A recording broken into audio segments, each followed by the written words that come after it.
I'm Travis Brown, founder and CEO of Mojo Up Marketing and Media. And this is my podcast, where I talk to the most successful Black and brown business executives who've broken through the barriers of today's business culture.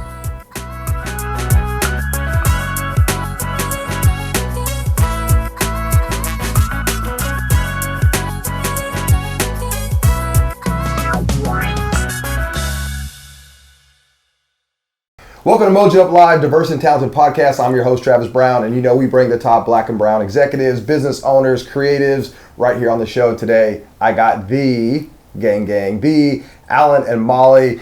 Welcome to the show. Thank you. It's great to be here. Yeah. So I got to start by asking this. I'm gonna reverse this whole show today and jump in and talk about butter. Okay. So butter is this thing. One, how did you even come up with this idea? And then, like, when you started it, was the vision what it actually is now? Okay. Jump in, bud. How did we get to butter? My memory is taking me back to the Indianapolis Art Center when we were walking in to see the opening of the 18's first group show. This was their first exhibition, the 18 Art Collective, who are the artists who created the Black Lives Matter mural on Indiana Avenue in 2020. They are now the 18 Art Collective, and they now have an exhibition at Newfields, and they're all the rage. But my memory takes me back Shout out to the 18. Yeah, shout out to the 18. My memory takes me back to their first show, and us walking in, and my first thought when I saw the work was, oh my gosh, this work is incredible, but I can do it better justice. I think I can. Something sparked there. The work could be presented in a different way. Yeah. And then we went to this invite only underground secret exhibition after that, like a completely different environment, where the work was okay. Interesting. But the context was there. People were hanging out. Nobody wanted to leave. There was a vibe. There was a vibe. Music was going, like weed was blowing, and it was like, and you felt like you were in a different space, but you were still in Indy. It was like a random street off of Yeah. And so those two experiences in one night, I think left us like, what does this mean? And for me, whenever I have a spark like that, it gets bigger and bigger, and then I have to execute. I have to see it in real life. I have to see it out. And so I couldn't deny the feeling that I can do this work better justice. I can provide a better context for everybody who's trying to exhibit the work of Black artists now. Yeah. Right. And I want to do it in a way that also cares for the artists and is not just trendy. Yeah. And so those were kind of the initial thoughts. But we also got inspiration just from traveling. You know what I mean? A lot. And, visiting Miami during Art Basel was like a juice of creativity. You know what I mean? Just being in that pocket of all the art and the fashion and just like the look and the feel of it. I mean, you would, get a sense of how butter feels kind of being in Miami in some of those pockets and just some of those districts in Wynwood, and you get the same kind of like gritty, like authentic just art, I mean, which really speaks to a lot of people. So I mean, that's a part of inspiration. So let me clear something up, because some people may have not experienced butter. Yeah, what is butter? What are we talking about? So let's talk about what is butter, and then we're going to backfill this with what is Gang Gang and what you guys are doing. And I'm so intrigued to know how you've captured the hearts and the checkbooks of corporate America. So let's start with... That's like 3 questions. Let's start with what is butter. What is butter? What is butter? We were telling you very early thoughts. That was very early butter, and thank you for that. So it was nice to kind of go back there. Like how we came up with the idea to have butter, which is a art fair. A multi-day fine art fair. That centers the care of black artists. Yeah. It is an experiment to test new models toward equity in our industry, in the art industry. And so we came out right away to say that we're not taking any money from artists in this show. That's something that is happening, and that continued to happen after 2020, when a lot of people are showing more work of Black artists, but they're still taking 10, 20, 30, 40, 50% of it if they sell the work. And so we said right away, this show is going to do things differently, and we will work to sell 100% of the works in the show, and 100% of the profit will return back to the artist. And we also wanted to challenge like the dichotomy between value and worth, because like when you think of just the context of value, like, you know, you agree like this painting is pretty dope. Like this is a nice painting, and you know they're selling these works of art, you know, for like $500, like out of the trunks of their cars or at other festivals or different opportunities. But you know, putting this same piece of work in a elevated fashion, like a Basel, you know, type environment, where now, you know, that painting that was worth $500 at the time is actually worth the worth of the painting, which is like $5,000. And what does that do to an artist who's now understanding just that dichotomy between value and worth? So the value, like it's like what you can agree of what's beautiful, but like worth is the cost associated to the value. So that's what we also wanted to achieve with Butter. It's just like, you know, solving that dichotomy. And here's the thing though, there's a lot of art shows, fine art shows that are out there. But the thing about Butter is it's about culture though, and our culture, and so it became different, and it became a buzz. It became where people wanted to go. Influencers, celebrities. You guys had some cool celebrities show up this year. Yes, so we did. How did you turn it from just a normal art show to the cultural festival event thing that it is? Intention, you know. And just to mention, Butter happens Labor Day weekend in downtown Indianapolis. So from now on, downtown Indianapolis is the only place to be Labor Day weekend. So just we forgot that part. Yep. Intention, right? So it goes back to Butter centers the work and the care of Black visual artists. And so when you really center the care and the work of these Black visual artists, you get Butter. Yeah. You know, I mean, that's that. We've created an environment that makes those artists feel proud and respected, and like it's their show. And that's how they walk around Butter. And I think that's what we're all seeing and feeling is what Black creativity makes us all feel like. And our culture's hot. You know what I mean? So it's like our art is hot, and like Butter, like we're not just throwing like visual art at you, like we're throwing, you know, food at you, and you know, performing artists. Like it's the event that boasts like the most DJs, you know, in Indianapolis. So I mean, you get to hear, I mean, shout out to Decademics, Nick Salago, DJ Metronome, but I mean, it's that, you know, we're attacking all five senses in an elevated fashion with very, very good taste and design and with intention, like Babe said. Now, I know Butter's a signature event for you guys, but Gang Gang is way more than Butter. So let's back that up and go, okay, so Gang Gang, which first of all is just a dope name, the dope logo. Thanks. It just embodies the culture, right? And so I love that about it. And I love to hear just, you know, old white people go, oh, don't you love Gang Gang? Right? There's just something about that. Right?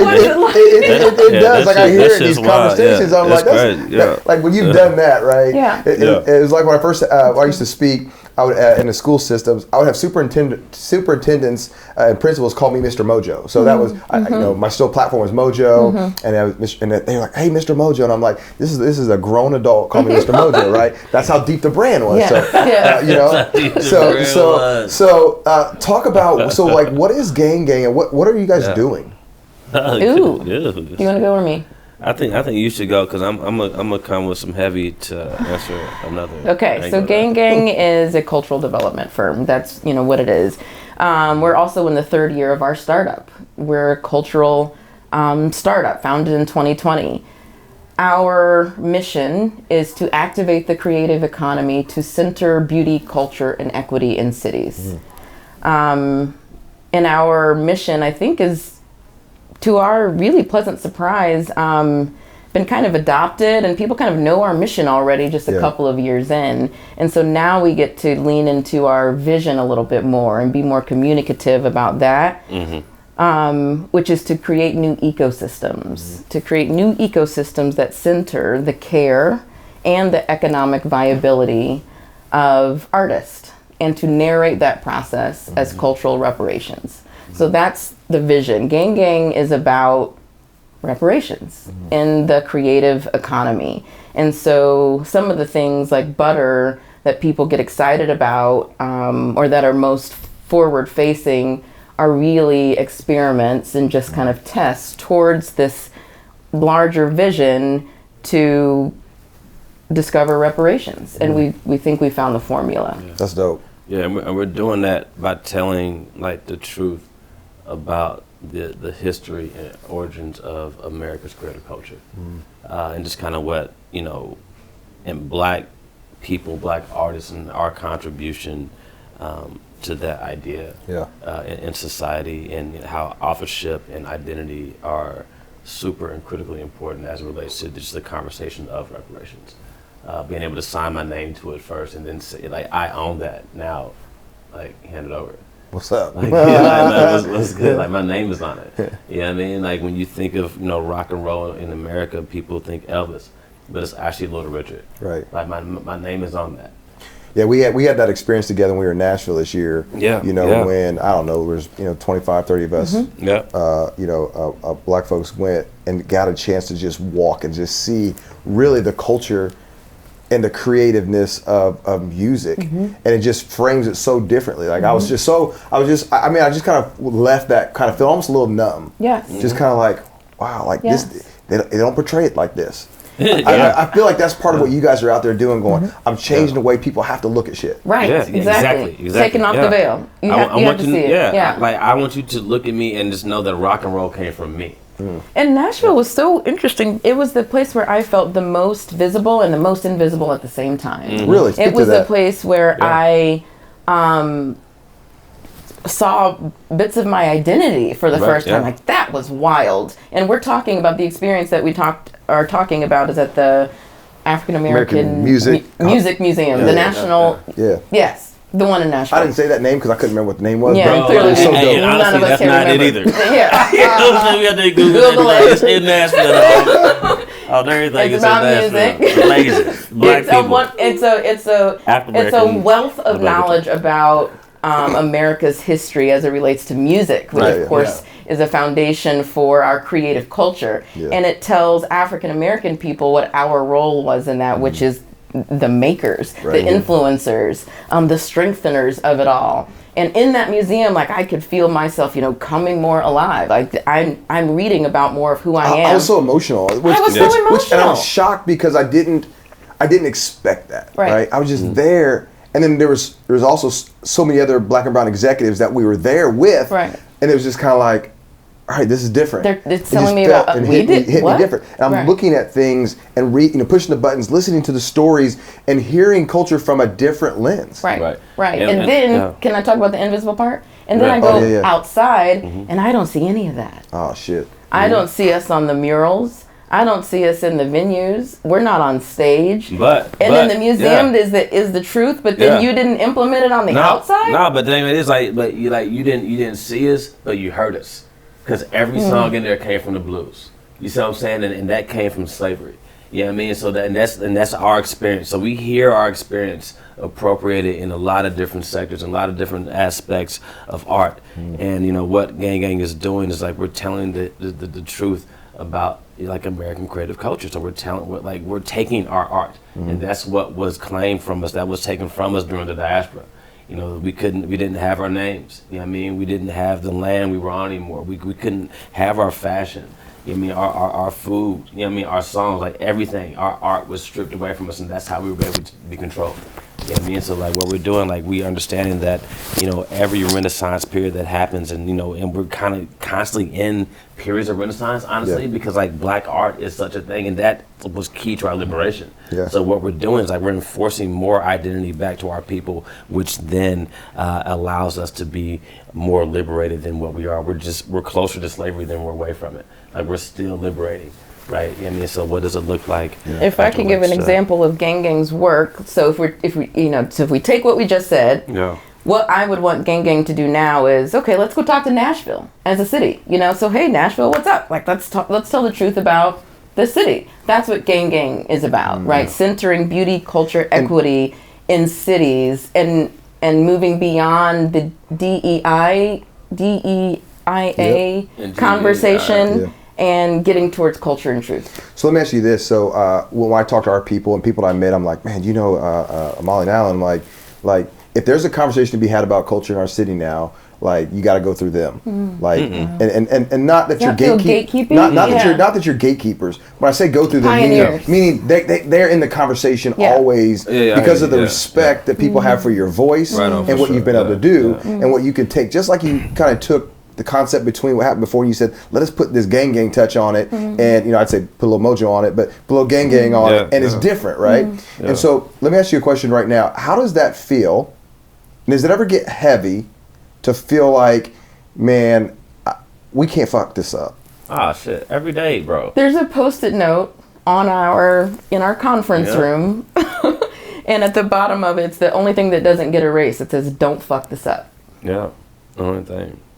Because I've said this, is for me, so we're the largest Black-owned marketing agency in Indiana, and our passion, not the purpose, but the passion is about how do we trailblaze to really make it easier, better for the next generation of Black business owners, executives, creatives, videographers. And sometimes you get to that point, you're like, hey, if we don't make it, if something happens, like they're looking at us going, man, it's hard for everybody else. But on the flip side, we do this shit right, it's easy for everybody else. This is the story of the Black woman in America. Yeah. This is the story of how we have to learn and process and then teach and then care for everybody else and lead the way the whole time. And so what we're describing now is how, yes, we have to pioneer and be these innovators, but it's exhausting for Black leadership also. It's exhausting for brown leadership also. And so that's why this care word has continued to come up in our work for the artists. And we need to do a better job of thinking about it for ourselves. Yeah. And it is mental warfare too, man. Like we're talking about some very, tough things and having some very tough conversations, man. We're talking about, going from, slaves, like Africans, we built America on our backs, like brick and mortar. But now we're also coming to the understanding that we also created American culture. You know what I mean? They created like that. That is, that's a challenging thing to kind of just grasp overnight, and that's kind of what's happening. Because we've been taught the opposite for all of our lives. I'm 46.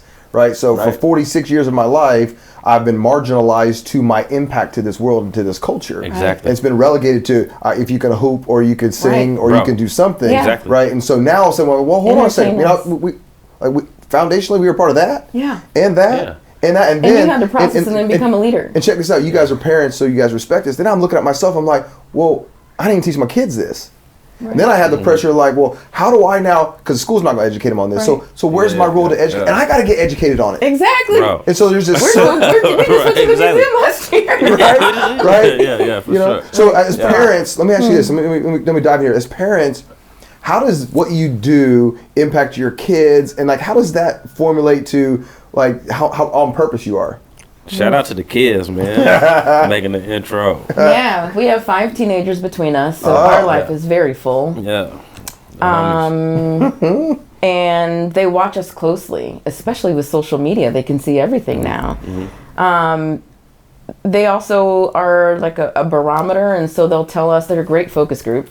And they'll tell us what's stupid, what's not cool. And we wasn't cool for like a year and a half. Yeah, until you know what I mean? Like, it's like probably like 2 months ago and we started becoming cool. And they're 13 through 17, like, so it's we've got the focus group, and so it makes you consider everything from an additional layer. You talked about the pressure. There's just an additional layer of okay, so what am I teaching them? How am I going to get them to stay in Indianapolis or have Indianapolis as a choice after college? Right.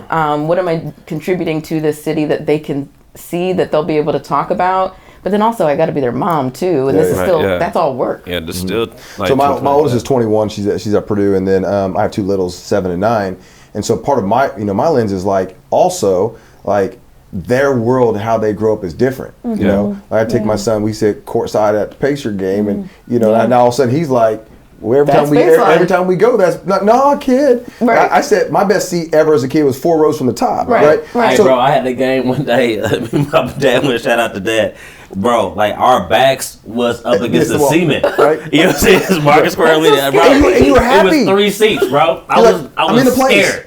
You know what I mean? Like, you feel me? I didn't know who was making baskets. But happy to be in the game. And now, I mean, obviously, you guys are leading part of the NBA host committee, I'm on a committee, and now we're in positions though where our influence or visibility is way different. Yeah. So how do you communicate like your grind and your hustle and the grit by which you grew up in, but your kids are seeing it differently? How do you guys manage that as parents? Oh, I don't think of it as something to manage, but what we've done is we're very honest and open with the kiddos too, man, and we'll bring them to stuff so they can like just experience this along with us.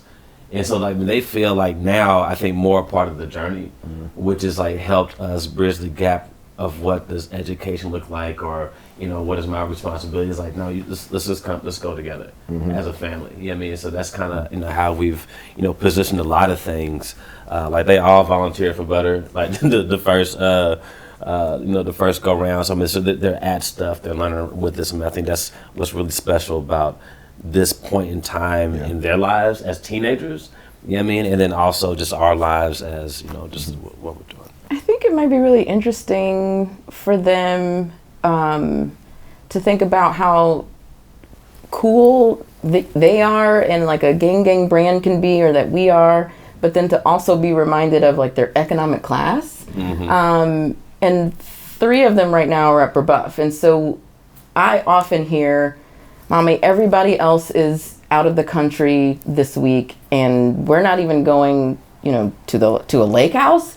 And I have to be like, what is a lake house? Like, I still don't know what this mystical lake house thing is, but and those are opportunities to, and so I just think those 2 things are interesting. Like, they're wrestling with, and we have to remind them, you are very lucky to be at a place like Brebeuf, that you're very, next year we'll have 4 girls there. You know what I mean? And so it's just a very interesting thing that I can see them trying to figure out how a community or a culture can have influence and cool, but we don't get to do all of the, so there's something that's off. So the value and worth conversation, I think, is coming up for them in really interesting ways. Let me ask you guys this. I'm a product of failure, right? So all my success, whatever that is because I just failed enough and figured out how not to do it and all that kind of stuff, right? So what was the failure that you guys had? You're like, we should never do that again. Oh, since Gang Gang? As Gang Gang? Oh, as after post Gang Gang. Because that's one of the things that's always intriguing. Because some people see what the finished products are now and where you are now, but they don't really understand the grit of the come up. No, for sure. Yeah. Thank you for that question. Yeah, it's a good question. Well, the grit of the come up, that seems different than what have we failed at so far. Yeah. That's really interesting. But see, to me, it's the failure. Everybody has failure, but if you don't have the grit to stick through that, to try it differently, to use that to grow and hustle, then you never get to the successes. Yeah. See, a lot of people are still stuck in that failure because they're not willing to grow from it. Well, maybe that's why it's hard for me to come up with a failure, because I consider everything as a go the other way. Yeah. Oh, what did you just learn? Oh my gosh, throw me the ball. Because we're constantly testing every day. You know what I mean? Like testing like vernacular, testing like how, like it's you just live in failure. You know what I mean? But it's just like learning. You know what I mean? It's kind of what it is. I mean, I haven't. It's a great question. Yeah, right on. I'll think about it later. Yeah. So I always next episode. So I have one final question that's going to be a powerful question for you guys to think about. But I do this hot seat, right? And so I've only done it with one person because you guys are the first that I've ever had 2 people on the show. So we brought the couch in for you guys. So because let's not duplicate this for any other guests. Let's keep this just for us. This is gonna be dope, right? So I have these hot seat questions. So now I got to go your answer and your answer, one word or one phrase answers, right? Okay. So easy one. First one is a favorite place to vacation. Italy. Oh my gosh, I was gonna say Italy, but I'll say Nashville. Coolest city you've been to? Florence. I was gonna say Florence. You can say the same stuff. You guys are just that unified. See, no. Favorite homemade meal? Macaroni and cheese. Chicken noodle soup. Favorite restaurant? Beholder. One of your favorite brands. Adidas.